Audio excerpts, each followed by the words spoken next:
आदर के साथ, और हमारे महाराज जी लोग बैठे हैं, सादर हम लोग निवेदित किए उन्हीं के चरणों में। हम लोग जितना सुने ये सारे निवेदन गुरु के चरणों में निवेदन करना ही सादर होता है। जैसे ही हम गुरु के चरणों में सुंदरकांड को निवेदित करते हैं तो, और गुरु जी बराबर कहते थे, आज गुरु में हमारे महाराज जी बैठे हुए हैं, तो सभी लोग सुंदरकांड के पाठ का निवेदन किसके प्रति अर्पण करना है? गुरु के प्रति। गुरु का एक ही अभिप्राय होता है जो हम समझे हैं। गुरु के सामने क्या बोले, लेकिन जो हमें समझ में आया कि जीवन में हम जितना काम करते हैं वह काम तो हमें ही करना होगा, लेकिन उसको सही दिशा कैसे दी जाए काम को, ये सिर्फ गुरु ही करते हैं, दूसरा कोई नहीं करता। एकमात्र गुरु ही और आपके सारे कामों को एक सही सीक्वेंस में सजा देते हैं। वो काम कौन करते हैं?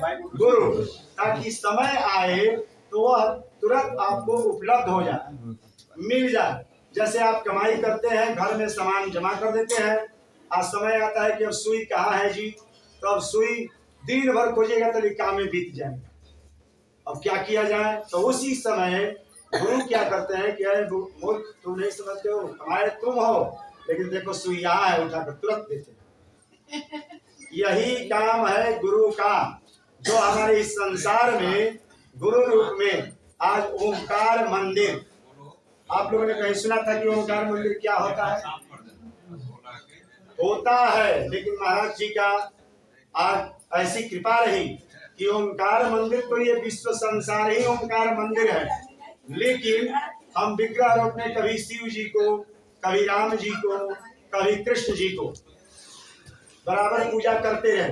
लेकिन आज हम लोग यहाँ ओंकार मंदिर में महाराज जी की प्रेरणा से बैठे हैं, यानी ब्रह्मांड में हम बैठे हैं, और इस ब्रह्मांड से ही सारी व्यवस्थाएं निकलती हैं, और उस ब्रह्मांड के एक एक अंश आप लोग भी हैं, ये साधारण नहीं है। तो इस ओंकार मंदिर एक हम लोग सुन भगवान शिव जी को जब हम लोग पढ़ते हैं कि नमामि समीशान निर्वाण रूपम, और उसी में एक बात और पढ़ते हैं कि सौराष्ट्रे सोमनाथम च श्रीशैले मल्लिकार्जुनम उज्जैनाम महाकाल ओंकारे ममलेश्वर। माने ओंकार मंदिर वहाँ भी है, लेकिन वो मंदिर ओंकारेश्वर जो है वहाँ ममलेश्वर में, और वहीं पर उज्जैन में महाकाल। तो ये सभी शिव का ये संसार है। शिव भी हम सभी लोग उस गुरु शिव के प्रति अपने इस सुंदर कांड को अर्पण करते हैं।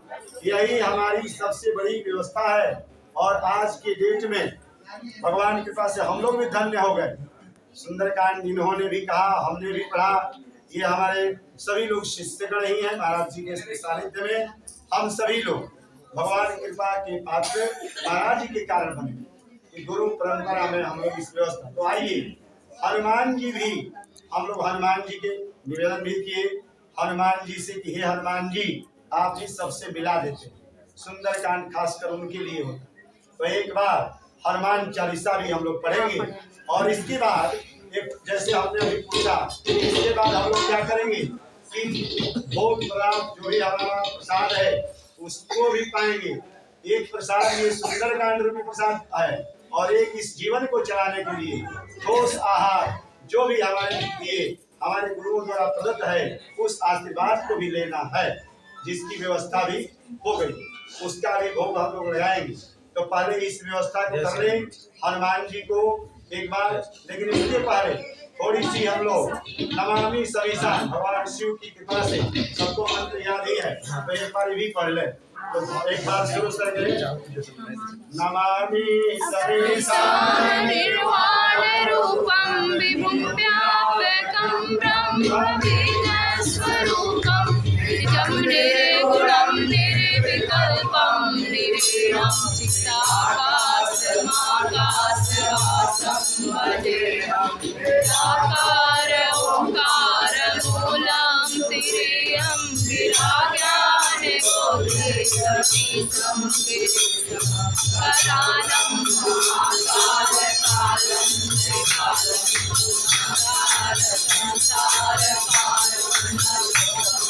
उदारात् संसार गौरं प्रचण्डं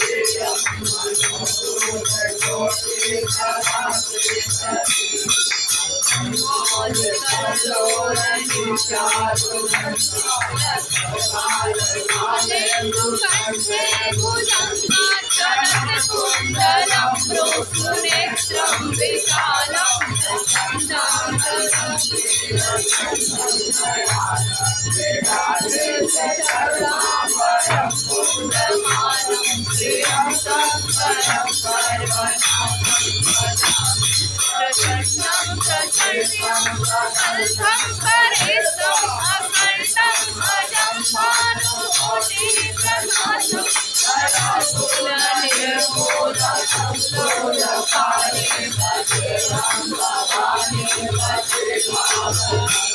कलातीत कल्याण कल्पद्रुमारि सदा सच्चिदानन्द दाता पुरारि चिदानन्द ब्रह्मोहरि सच्चिदा प्रकृता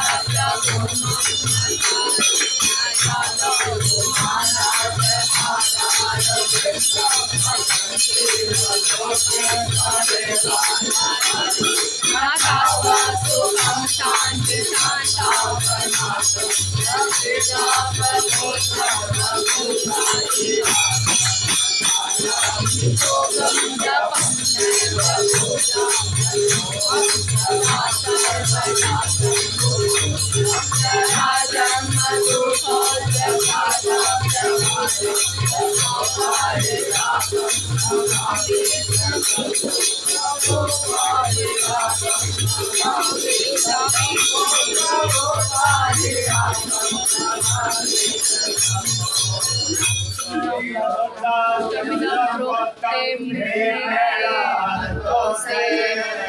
पठन्ति नरा भक्त्या तेषां प्रसीदति सुन्ति विन्ति सर्वाभ्यसियाति विप्रनुराग मंदिर नवगानि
हमारे हम लोग जो मनुष्य जीवन में आए हैं, गुरु कृपा से शिव जी गुरु रूप में हम सबको कृपा प्रदान करते हैं कि हम लोगों का जो भी साप है कम से कम समय में हम लोग मुक्त हो सकते हैं। और वही ये ओंकार मंदिर है।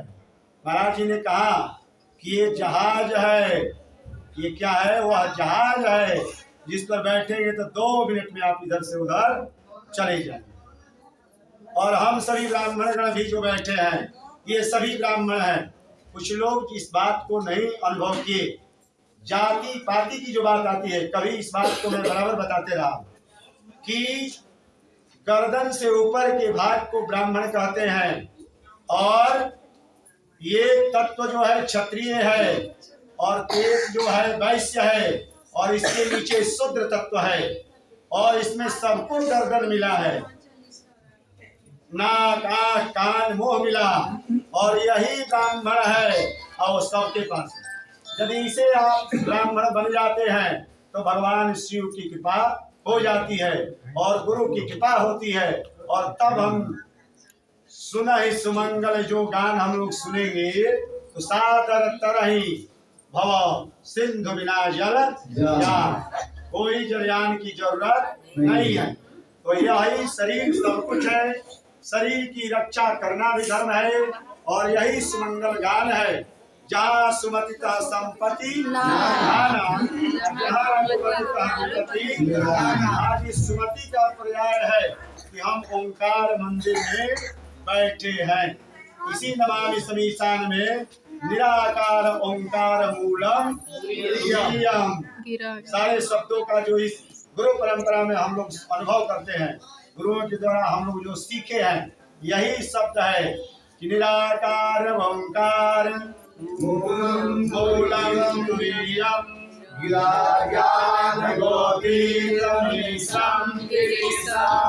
तो कराल जो भी व्यवस्था है, करालम महाकाल कालम कृपालम नागार संसार संसार से हम पार हो जाएंगे और इसलिए हम नमस्कार करते हैं गुरु चरणों में। आप लोग निवेदित हो जाएं और इसके बाद शुरू होगा हनुमान चालीसा। उसकी भी कल्पना गुरु से हुई है। कैसे? जिससे गुरु चरण सरोज रज निज मन मुकुर सुधार, रघुवर विमल जसु जो दायक फल चार। ए बाबू थाने घुसा के चाहिए जो दायक फल चार, बुद्धि गंतन जाने स्मिरो पवन कुमार, देव मोहि उपदेश सविता। हनुमान ज्ञान गुण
राम रसायन तुम्हारे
यही है सकल सुमंगलदायक रघुराय गुणगान सागर सुनहिर करहि भव सिंधु यही सिंधु विनाशयान। तो यहाँ तो हम कर्म करके जहाज पर बैठेंगे तब जाएंगे, लेकिन ये ऐसी व्यवस्था है ओंकार मंदिर कि इसमें बैठ गए तो बस सोचिए कि अब जरूरत नहीं है जहाज की टिकट कटाने का और कहीं जाने का आने। तो इसके बाद अब हम लोग ध्यान रखेंगे नहीं कि एक ये भगवान की लीला है और हमारे राजेश भाई एक अच्छा भजन गाते हैं, ये कौतुकी भगवान की है। ये